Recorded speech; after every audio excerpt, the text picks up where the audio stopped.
Hello everyone, guys. My name is Vinit Kankran. I am your con teacher at this wonderful channel IP Mat वाला by PW। तो दोस्तों, जैसे कि आपको पता है कि IP मैट इंदौर के भी फॉर्म्स आउट हो चुके हैं और एप्लीकेशन फॉर्म भरना स्टार्ट है। और काफ़ी स्टूडेंट दिक्कत फेस कर रहे हैं, प्रॉब्लम फेस कर रहे हैं, क्योंकि सर हम पहली बार ऐसी किसी कॉम्पिटिटिव एग्जाम का फॉर्म भर रहे हैं, हमें नहीं पता कि कैसे भरा जाता है, कई जगह हम फंस रहे हैं। सो दोस्तों, स्टेप बाय स्टेप गाइड मैं आपको देने वाला हूँ, प्रॉपर प्रैक्टिकल गाइडेंस मैं आपको देने वाला हूँ इस वीडियो के थ्रू। सो बने रहो अंत तक। शुरुआत करते हैं कि सर वो लिंक कहाँ से ढूंढना है जहाँ से फॉर्म भरना है। तो कुछ नहीं गाइज, गूगल, जिससे आप सब फैमिलियर हो, IP MAT Indore 2025 application form, बस सर्च बार में आपको ये डाल देना है, IP MAT Indore 2025 application form. कई सारे गाइज आपको इस तरह से विंडोज ओपन होंगे, बट इसमें से आपको प्रॉपर जो ऑफिशियल है, देखो IIM इंदौर एडमिशंस, ये ऑफिशियल है IIM इंदौर, क्योंकि IP मैट इंदौर का बात चल रहा है। सो IIM इंदौर के जो एडमिशन वाली लिंक है उस पर आपको सिंपली क्लिक करना है। जैसे आप क्लिक करोगे गाइज, इस तरह से वेबसाइट उनकी ओपन होगी, राइट। बराबर एडमिशन को लेकर अब बातें चल रही है। तो सिंपल सी बात है गाइज, आपको यहाँ पर अगर आपने पहले रजिस्टर किया होगा तो वो स्टूडेंट जिन्होंने ऑलरेडी रजिस्ट्रेशन कर दिया है, for applicant who are already registered, आप इस लिंक पर क्लिक करोगे। लेकिन अगर आप बिल्कुल नए हो, अब तक आपने रजिस्ट्रेशन भी नहीं किया है, ठीक है, तो गाइज आप simply online registration to get user ID and password for new applicant, इस पे क्लिक करोगे। जैसे आप इस पे क्लिक करोगे गाइज, इस तरह से फॉर्म ओपन होगा। ये रजिस्ट्रेशन फॉर्म है, राइट। तो आपको पहले अपना रजिस्ट्रेशन करना है इस फॉर्म के थ्रू। तो सिंपल यहाँ पे आप क्लोज कर दोगे, फिर आई एग्री पे क्लिक कर दोगे, ये करना होता है ना। तो सिंपल गाइज, उसके बाद देखो ये registration form IP MAT 2025 Indore का है ये, right. So registration to get user ID and password, तो आपको ये फॉर्म पहले भरना होगा सो दैट आपका यूजर आईडी और पासवर्ड जनरेट हो। तो गाइज अब सिंपली आप क्या करोगे, name of the candidate, again name of the candidate वही जो आपके SSC मार्कशीट पर है, पहले नाम है बाद में सरनेम है, या पहले सरनेम है बाद में नाम है, वो देखकर बराबर से करना होगा। फिर आपका जेंडर, कैटेगरी में भी गाइज अगेन आप जनरल लेते हो, OBC, जो भी आपकी कैटेगरी, जिसका आपके पास वो वैलिड डॉक्यूमेंट है, वो कैटेगरी बराबर से आपने सिलेक्ट करनी है। फिर डेट ऑफ बर्थ, डिसेबिलिटी कोई है तो yes, otherwise no. Then again आपका mail ID, then confirm mail ID करना होगा। देखो ये मेल आईडी वो जो आपका यूज में है, अभी वर्किंग में है, क्योंकि सारा कम्युनिकेशन आगे हॉल टिकट का, देन रिजल्ट का, हर कम्युनिकेशन आपको किसी IIM का कट ऑफ क्रैक होने के बाद अगर कोई कॉल आ रहा है तो सब कम्युनिकेशन मेल के थ्रू होगा। तो प्रॉपर मेल आईडी डालना है, कंफर्म करना है। नेशनैलिटी अगेन इंडियन होगा तो इंडियन, कोई अदर होगा तो अदर। अपना मोबाइल नंबर, वापस मोबाइल नंबर कंफर्म करना है। ये सारी बातें, चीज़ें, अपना जो भी कोड है वो डाल देना है। ये डालने के बाद आपको एक बार फिर से पूछेगा कि आपने सारी चीज़ें डाली है क्या, टिक कर दो। जो जो चीज़ें डाली है, phone number, mail ID, category वगैरह वगैरह, सब पे टिक टिक टिक करके यस करके सबमिट कर देना है ना। ये सब डालने के बाद वो आपको रीवेरीफाई बोलेगा। तो रीवेरीफाई जब आप करोगे तब आपके सामने वो विंडो ओपन होगी जहाँ पे आपको वापस सब पे टिक टिक टिक टिक टिक करना है, क्योंकि आप भाई वो रिस्क नहीं लेना चाहते। आपने तो सब डाल दिया, आपने फिर ये नंबर जो भी कोड है वो डाल दिया, उसके बाद रीवेरीफाई पे टिक करोगे। रीवेरीफाई पे जैसे टिक करोगे तब वो आपको पूछेगा कि भाई देख लो एक बार सब डाल दिया है क्या, आपसे वो खुद एक बार रीवेरीफाई करेगा। तो आपको बस सारे बॉक्स में टिक करना है कि हाँ हमने डाल दिया, नहीं डाला होगा तो डाल देना, डाल दिया तो टिक कर देना और फिर सबमिट करना। आपका यूजर नेम और पासवर्ड जनरेट हो जाएगा। जो फोन नंबर आपने यहाँ पे डाला है दोस्तों, उस फोन नंबर पे आपको आपका यूजर नेम मिलेगा, बराबर पासवर्ड मिलेगा, सेम मेल आईडी पे भी मिलेगा। और जैसे फिर आप सबमिट करोगे, आपको बैकएंड पे तो अपने फोन नंबर पे, अपने मेल आईडी पे यूजर नेम पासवर्ड आ जाएगा, लेकिन साथ ही में ये लिंक ओपन हो जाएगी, ये वाली विंडो ओपन हो जाएगी। अगर आप इमीडिएट वन गो में सारा फॉर्म भरना चाहते हो तो भर दो। किसी किसी स्टूडेंट को लग रहा है कि सर अभी तो बोर्ड एग्जाम है, सब भरने में टाइम वेस्ट नहीं करना हमें, तो रजिस्टर करके रख लो गाइज। और फिर मैंने कहा ना, उसके बाद आपको क्या करना है, जैसे आपने रजिस्ट्रेशन कर दिया उसके बाद जब भी आप फिर से सेम प्रोसेस गाइज, गूगल पे जाना है, ये एडमिशन IIM इंदौर में जब जाओगे तब अगर आपने रजिस्ट्रेशन कर दिया तो नेक्स्ट टाइम आप ये न्यू एप्लीकेंट वाली क्लिक टिक पे नहीं करोगे क्लिक, आप किस पे करोगे, for applicant who are already registered. तो ये दो स्टेप में होती है, पहले रजिस्ट्रेशन करना है, बाद में एप्लीकेशन फॉर्म भरना है। तो रजिस्ट्रेशन करके रख दो, तो नेक्स्ट टाइम जब भी आप एप्लीकेशन फॉर्म भरना चाहोगे तो यहाँ पर आप क्लिक करोगे जहाँ आपने ऑलरेडी रजिस्टर किया है, तो वो आपके सामने एक विंडो ओपन करेगा जैसे कि ये वाली।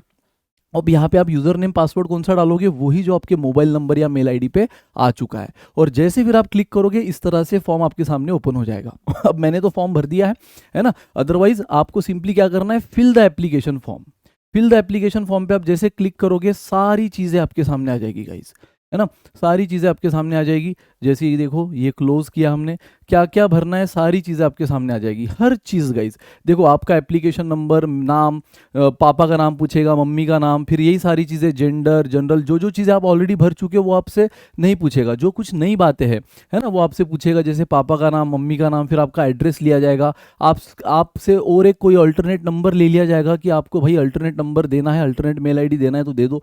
तो आपको इन केस सेफ साइड अपने मम्मी का, पापा का नंबर या मेल आईडी देना है तो दे देना दोस्तों, है ना। उसके बाद गाइज, हाँ, फोटोग्राफ और सिग्नेचर रेडी रखना, क्योंकि वो आपको अपलोड करना होगा। और साथ में कोई तो एक आइडेंटिटी प्रूफ, यानी अपना आधार कार्ड हो, है ना, वोटर आईडी हो, या फिर आपका ड्राइविंग लाइसेंस हो, वो आपको रखना होगा। और वो किस स्पेसिफिकेशन में चाहिए ना, वो यहाँ पे लिया है। क्या चाहिए, देखो सैंपल फोटो सब दिया है, क्या आपको गलतियां नहीं करनी है, एक्सेप्टेबल क्या है एंड नॉन, मतलब ब्लर नहीं होना चाहिए, बराबर क्लियर दिखना चाहिए। साथ ही में अनमैच, जो अननेचुरल कलर है इस तरह से कोई भी एडिटिंग मत करना, जो नेचुरल है वही आने देना। किस साइज में चाहिए फोटोग्राफ, किस सिग्नेचर, और सिग्नेचर की क्या साइज चाहिए, मैक्सिमम परमिसिबल, वो सब दिया है ना। डायमेंशन तक दिया है, साइज तक दिया है, 80 KB कौन सा फॉर्मेट चाहिए, जेपीजी या जेपीईजी, ये सारी चीज़ें आपको दी है गाइस। सेम फॉर सिग्नेचर भी, ठीक है। तो हर चीज़ आपको दिए प्रॉपर, आप कौन से डूज एंड डोंट्स है, इस तरह गॉगल की ज़रूरत नहीं। हाँ, अगर आपको चश्मा होगा, स्पेक्स होगा, तो आप ये ले सकते हो। तो एक्सेप्टेबल, नॉन एक्सेप्टेबल, ये सारी चीज़ें आपको दी है, तो बराबर वो पढ़ लेना और उस हिसाब से अपना फोटोग्राफ, स्कैन कॉपी, सिग्नेचर की scan copy and identity guys, है ना, वैलिड फोटो आईडी, यानी आधार कार्ड होगा तो बहुत ही बढ़िया, होगा सबके पास ही, है ना, तो वो आप यहाँ पे अपलोड करना है। बिना अपलोड करे ये आगे नहीं जाएगा। जैसे सारी इन्फॉर्मेशन रख दोगे, number, mail ID, Aadhaar card, PAN card, signature, photograph, फिर सेव एंड नेक्स्ट पे जाना है। फिर वो आपको पूछेगा डेटा सेव सक्सेसफुली, ओके करो, फिर अगले पे जाओगे तो आपको 10th के मार्क्स पूछेगा। 2 डेसिमल तक आप अपने परसेंटेज में अगर डेसिमल हो गए तो कर सकते हो। फिर कौन से बोर्ड से किया है, अपने स्कूल का नाम, अपन कौन से ईयर में आपने पासिंग की, कंप्लीशन किया है, और साथ में 10th की मार्कशीट भी अपलोड करनी होगी, क्योंकि 10th तो सबका ही कंप्लीट हुआ है ना, तो 10th की मार्कशीट भी अपलोड करनी होगी, वो भी रेडी रखना। तो क्या क्या डॉक्यूमेंट रेडी रखना है गाइस, आपको सिग्नेचर, फोटोग्राफ, साथ ही में आईडी, आधार कार्ड, 10th की मार्कशीट। और वो स्टूडेंट जो ड्रॉपर है, जिनका गैप ईयर है, तो आपको तो 12th पे भी आपको क्या करना होगा, पासिंग लिखना है ना। दो बातें हैं, जो 12th अपीयरिंग है वो अपीयरिंग लिखेंगे, तो उनको डेफिनेटली 12th की मार्कशीट अपलोड नहीं करनी, क्योंकि हुई नहीं अब तक। लेकिन जिनका कंप्लीट हो चुका है, जिन जो पासिंग है ऑलरेडी, है ना, तो उन्होंने 12th की मार्कशीट भी अपलोड करनी है। और ये जनरल कैटेगरी के लिए, अदर कैटेगरी है तो आपको उस हिसाब से अपना वैलिड, जैसे मैंने कहा, वैलिड डॉक्यूमेंट भी रेडी रखना है। अगर वो आपको पूछे अपलोड करने आगे तो कर देना, अगर ना पूछे तो वो एडमिशन के लिए काम आएगा, ठीक है। नॉट नेसेसरी कि इस फॉर्म में पूछा ही जाएगा, बट एडमिशन के टाइम काम आएगा, तो रेडी रखना, अगर पूछ लिया तो अपलोड भी कर देना, ठीक है। उसके बाद गाइस, जैसे मैंने कहा 12th, तो मैंने तो बोल दिया भाई मेरा कंप्लीट नहीं हुआ, ठीक है। तो अदरवाइज आप तो क्या बोलोगे, यस, कि अगर जिनका ड्रॉपर है वो बोलेंगे कंप्लीट हुआ है, तो आपको डेफिनेटली यहाँ 12th की मार्कशीट भी अपलोड करनी पड़ेगी। जिन्होंने नो बोला है डेफिनेटली उनको पूछेगा भी नहीं, तो बोलेगा भी बताओ 12th किया या डिप्लोमा किया है, तो जो भी बता देना। सेम कौन से बोर्ड से किया, कॉलेज का नाम, अगेन कॉमर्स था, साइंस था, आर्ट्स था, क्या था, ह्यूमैनिटी था, आपको पूछा जाएगा। फिर 7 नेक्स्ट, ओके। उसके बाद गाइज आपसे जो एग्जाम होने वाली है आईपी मैट इंदौर की, उसके लिए 5 प्रेफरेंस सिटी पूछी जाएगी। सर 2 दिया तो नहीं चलेगा, 1 ही दिया तो नहीं चलेगा, नहीं गाइज, देखो हर जगह स्टार मार्क है, तो आपको 5 सिटीज अब डालनी होगी। और साथ ही में इंटरव्यू के लिए, अगर आपने एग्जाम क्रैक कर ली तो इंटरव्यू होता है, इंटरव्यू के लिए भी आपकी प्रेफर्ड सिटी पूछी जाएगी, और उसमें सिर्फ 2 ऑप्शन है। तो एग्जाम के लिए 5 ऑप्शन है, 5 डालने होंगे। तो इस माइंडसेट से डालो कि उस मोमेंट, जैसे एग्जाम मई में होने वाली, तो वहाँ, तो उस मोमेंट पे आप कहाँ रहोगे।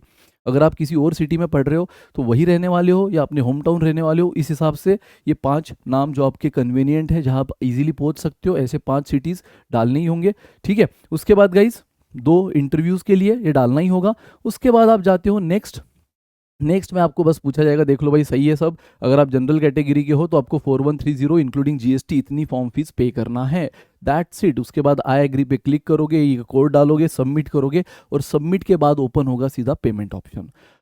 फिर जो भी debit card, credit card, UPI, जिससे भी आपको पेमेंट करना है कर सकते हो, एज पर योर कैटेगरी। जैसे मैंने जनरल सिलेक्ट किया था तो उसके लिए ये फीस है इंक्लूडिंग जीएसटी। चमका गाइस, तो ये है एक ओवरऑल फॉर्म फिलिंग प्रोसेस, बहुत ही इजी है, 2 स्टेप में। एक तो पहले रजिस्ट्रेशन कर लो, मैंने कहा गूगल से जाना है, कौन सी साइट ओपन करनी है, वहाँ पे अगर न्यू रजिस्टर्ड कैंडिडेट हो, जो न्यू रजिस्ट्रेशन करना चाहते हो, तो कौन सी लिंक पे क्लिक करो, एक बार रजिस्ट्रेशन हो गया, रुक जाना है, रुक जाओ, बाद में जब भी आओगे तो जो यूज़र ऑलरेडी रजिस्टर कर चुके हैं उस लिंक पे क्लिक करना। वन गो में करना चाहते हो तो मैंने आपसे पहले ही कहा कि इस तरह से आपका क्या ओपन हो जाएगा, फिल एप्लीकेशन फॉर्म वाला विंडो ओपन हो जाएगा, जिसमें आप पहले पर्सनल डिटेल फिल करोगे, फिर एकेडमिक डिटेल यानी 10th 12th, फिर अपना प्रेफर सिटीज़ का जो प्रेफरेंस है for exam and for interview वो, and then payment. That's it guys, ठीक है। सो आई होप ये वीडियो आपके लिए इंपैक्टफुल रहा होगा। कहीं भी दिक्कत होगी कमेंट करना, और यस एक बार फिर से देखना, अगर कहीं भी अटक रहे हो तो हर चीज़ मैंने बताई है आपको। ये वीडियो एक एक लाइन समझो, एक एक स्टेप समझो, और फिर अपने हिसाब से उस फॉर्म को भरो, और दिक्कत है तो कमेंट करो। Thank you so much guys, bye bye, enjoy, take care, all the best.